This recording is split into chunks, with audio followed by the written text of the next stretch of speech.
গাজায় ইসরায়েলি গণহত্যা বন্ধ ও স্বাধীন ফিলিস্তিনি রাষ্ট্র প্রতিষ্ঠার দাবিতে রাজধানীতে বিক্ষোভ করেছে ঢাকা মহানগর ছাত্র শিবির। শিবির নেতারা বলেন, অভিশপ্ত ইহুদি জাতির পতন সময়ের ব্যাপার। সারা বিশ্বের মুসলমানরা আজ জেগে উঠেছে। আমরা মুসলিম বিশ্বের নেতৃবৃন্দকে, আমরা বিশ্বের আন্তর্জাতিক হিউম্যানিটারিয়ান সংস্থাগুলোকে ধিক্কার জানাই। আপনারা ব্যর্থ হয়েছেন পৃথিবীর মানবাধিকার প্রতিষ্ঠা করতে। দলটির সেক্রেটারি জেনারেল বলেন, পৃথিবীতে 200 কোটি মুসলমান থাকলেও গাজার মুসলিমরা অভিভাবক শূন্য। ফিলিস্তিনের নারী, পুরুষ, শিশু ও বৃদ্ধরা ইসরায়েলি বাহিনীর নির্মম গণহত্যার শিকার হচ্ছে।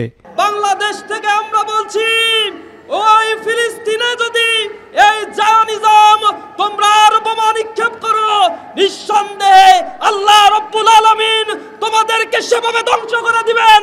বিক্ষোভ মিছিলে ছাত্র শিবিরের কেন্দ্রীয় নেতারা সহ অংশ নেন কয়েক হাজার নেতাকর্মী। আফজাল হোসেন, মাই টিভি, ঢাকা।